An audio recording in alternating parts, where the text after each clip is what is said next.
everybody, and welcome to EC Flowers and More. And this time specifically to inspire. I'm designer and brand ambassador Frank Blanchard AIFD, and in this series of videos we are sharing design inspiration from designers all across the country, most of which are our customers of EC Flowers and More. So a lot of these designs that we're sharing are going to be pieces featuring flowers from EC Flowers and More. And today, for this particular piece that I'm sharing with you, is one that I actually shared a little bit about this one particular technique that I am using to create an armature for this arrangement. And I shared it in another video a couple of months back and decided that I needed to do something with it now in this video.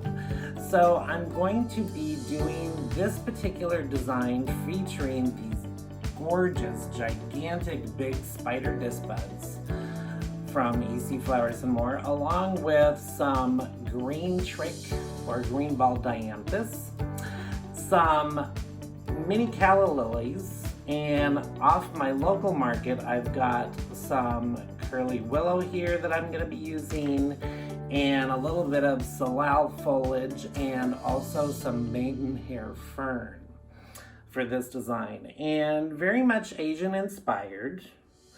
I have a cylinder vase here, just basic, generic, nothing extraordinary about it, just a very simple, clean cylinder vase. I've got some polished river stones in the bottom that's going to help me secure the base of the curly willow that I'm putting in. And then this is the technique that I was mentioning that I showed in the other video that you might have caught a couple months back, and that is the tatami method.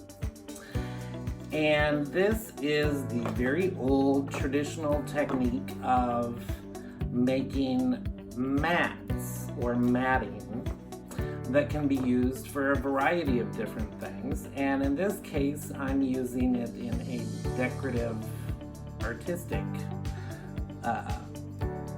way, and using two different sizes. I've got this size that's a little bit larger, and then I've got this size that is shorter, and I'm going to be using the two together in this design.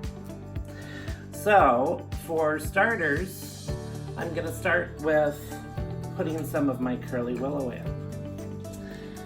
And I am in an area of the country where curly willow is a pretty standard item for us. It grows here very easily, and consequently we have quite a few growers that grow it and produce it here, and we can get it fresh, so it's not curly willow that's been sitting around for months on end that has gotten brittle. And I am just loosely setting this in because I'm going to clean it up and stabilize it more once I get my tatami matte armature pieces worked into this. So you can see I've got the curly willow going all the way down to the bottom of the vase, and I am now just cutting these last few pieces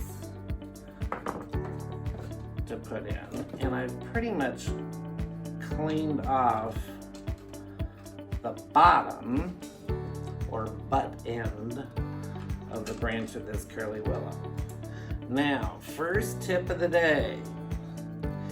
If you like using curly willow, and specifically fresh curly willow, and you're in a part of the country where you can grow it, these butt-end branches, don't throw them away. If you have a spot where you can actually plant and grow curly willow or willow in general for that matter, has a naturally occurring enzyme that speeds up the process of the cut branches like this, putting out new roots. So you can, for a while, leave a branch like this, or several branches like this, in a bucket of plain water. Change the water every once in a while so it doesn't get too scummy, but eventually they will put out a pretty significant amount of roots. Once they've done that, you can then go ahead and plant them in soil. I would do it in a pot first until they really take hold, and then you can go ahead and plant it out in your yard if you want. Warning, this is willow. So if you're thinking about doing this and growing your own curly willow, do not plant this new tree that you've got, even though it's cute and it's little, anywhere near your well or your septic system or your water lines, because willows in general seek out water. They have very strong root systems, and they can literally tear your water lines apart and completely mess up your well if you happen to be on well water. So keep that in mind if you're thinking of starting your own curly willow tree. So I now have my curly willow loosely in the vase, and I've got them going all the way to the bottom in amongst the rocks. So now I'm going to start with this larger of my tatami mats that I had created previously, and it's very easy to do. I'll definitely share another video in the future just sharing exactly how to go about creating the tatami mat. And I am using the edge of the tatami mat to go down over the edge or rim of the cylinder vase. And I'm just doing this very free form, so it's actually creating a bit of almost a fan shape here. And I've got it curved so it's not just flat. And now I'm going to do the same thing with this shorter piece towards the front. And again, it's very easy to just slip it over the edge. Now, if you're not familiar with bind wire is produced by Oasis, and it's basically a really strong but very fine and flexible wire that is covered in paper. It comes in a variety of different colors. You can hardly see it there. This is brown, which happens to be the same color brown as my tatami mats, but it also comes in green, it comes in tan, it comes in light brown, and also off the European market, you can get this Oasis bind wire in a lot of different fun colors. So if you want to do different colors, you might want to check that out. But I've got some of this bind wire pre-cut into short lengths, and I'm going to secure my curly willow and my tatami mats together, partially so that my curly willow isn't just all over the place.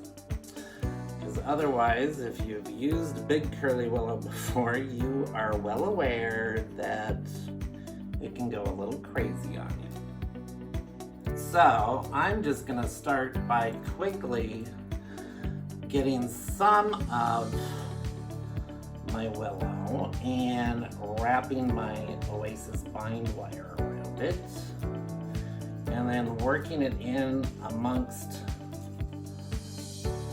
my tatami mat and just twisting it on there so that it's tight enough that it stays put. And since I cut the wire short, really easy to then just take your wire cutters and cut the excess off. But that's one. I'm gonna get these that are kind of going out here in midair.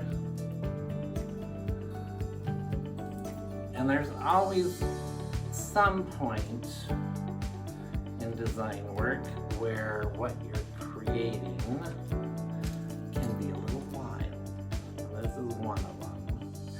And this is one of the reasons why I wanted to be able to secure this curly willow so that it wasn't quite so wild, and bring it under control. And that was really all I need to do for that. Now for this one, I'm really going to try bringing in some traditional techniques of Ikebana. I'm gonna get out of the way here so you can see the structure a little bit. It looks wide, but as you can see, it's got some nice depth to it, but it's fairly narrow, and it can be viewed from all sides. I'm gonna make this one a little bit more one-sided, but I'm gonna start with my green ball dianthus here. And I've got the back side facing me at the moment, so I'm gonna use a couple of pieces back here that I will then add some salal along with it that will help fill it out. And I'm gonna put a couple of pieces here on the front. Do make sure that so that your flowers that you're using do last as long as possible. Make sure that you're getting the end of the stem as far down into the base as possible. And this one I'm going to kind of put in between the two layers of tatami mat. So that's adding some green.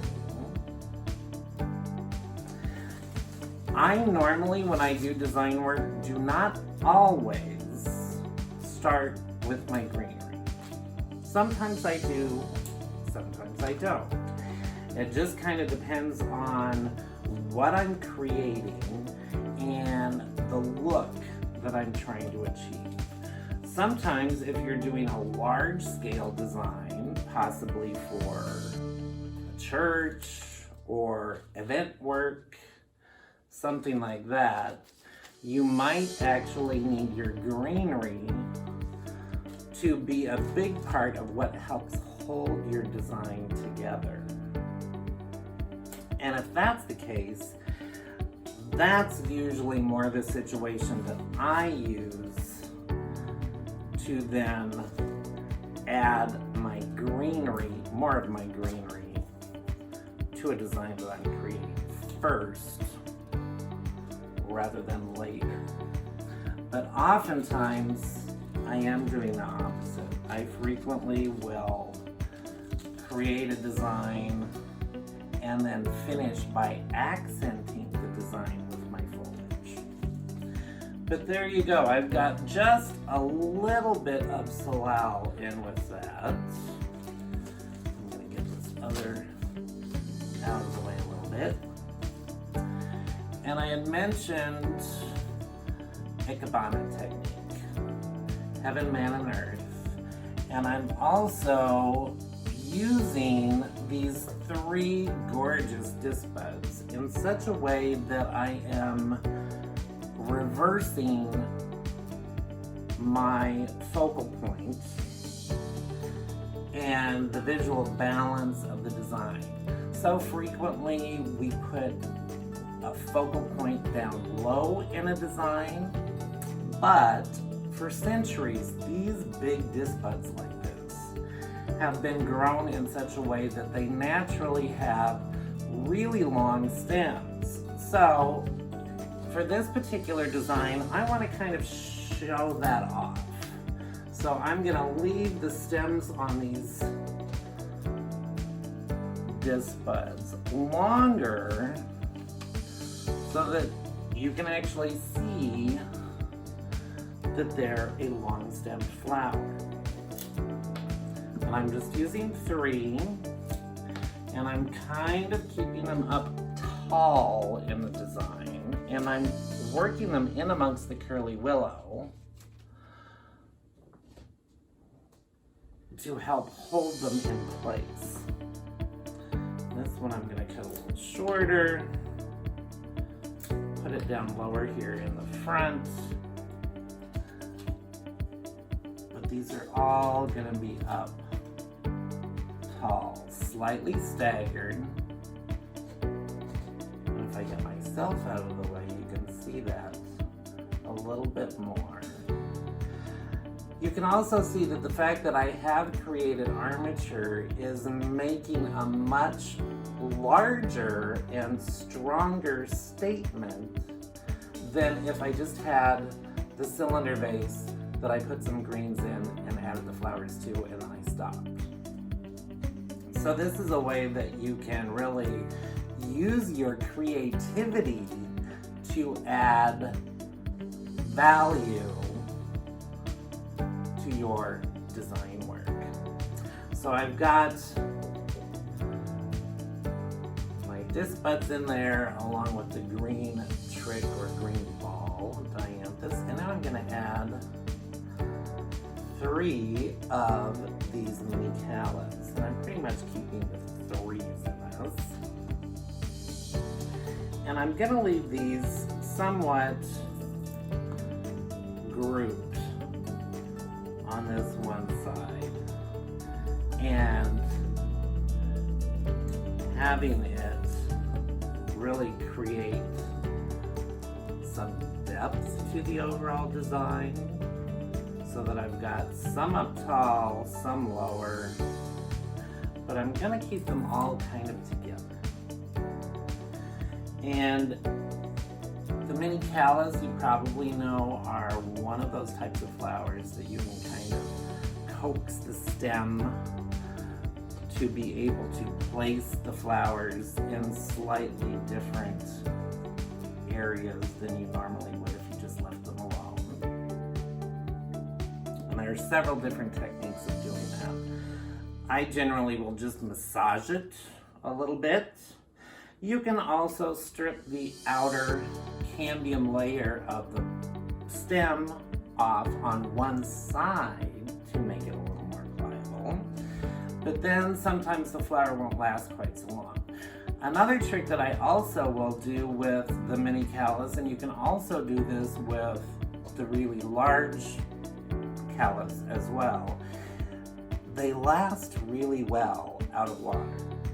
So if you leave them out of water just overnight, when you come in the next day, they're going to be completely flexible.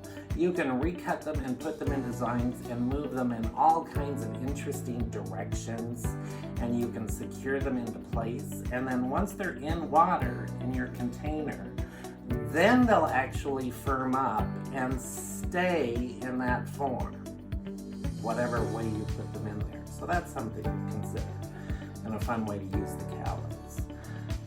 But there you go. You've got the 3 chrysanthemums, 3 of the mini callas, and I use some of the green ball or green trick dianthus and salal. And now I'm going to accent the whole design with just a few stems of this very delicate little maidenhair fern. And this is something that I got off of my local market. And I'm not going to add a whole lot to this because it just doesn't need much. But it's just going to add a little bit of light, visual light, and air to the design. Definitely have to make sure that it's in the base.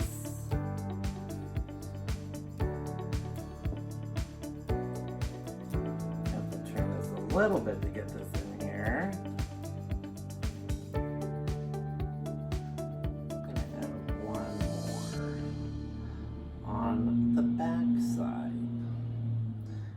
Just kind of peek out from around the corner.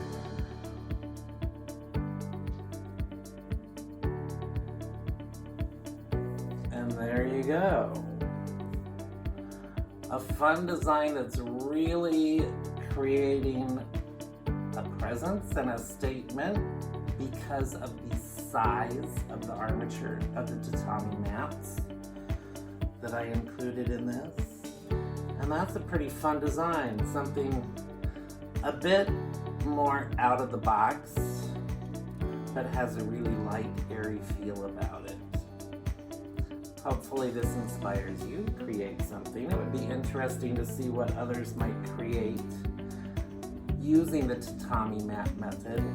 I created this one with some straight willow sticks, but you can actually create it with all different kinds of material. You can use grasses, you could use metalino cane, all kinds of things. Bamboo, if you want to do gigantic version of it, you can do larger, small bamboo, all different kinds of things.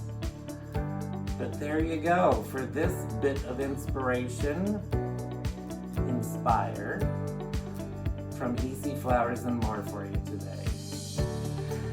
If you'd like more design inspiration, stay tuned to these videos and make sure to subscribe to the channel and hit that bell icon so that you get notifications when we do upload a new video for you. And until next time, we will see you very soon. Stay inspired, everybody. Bye-bye.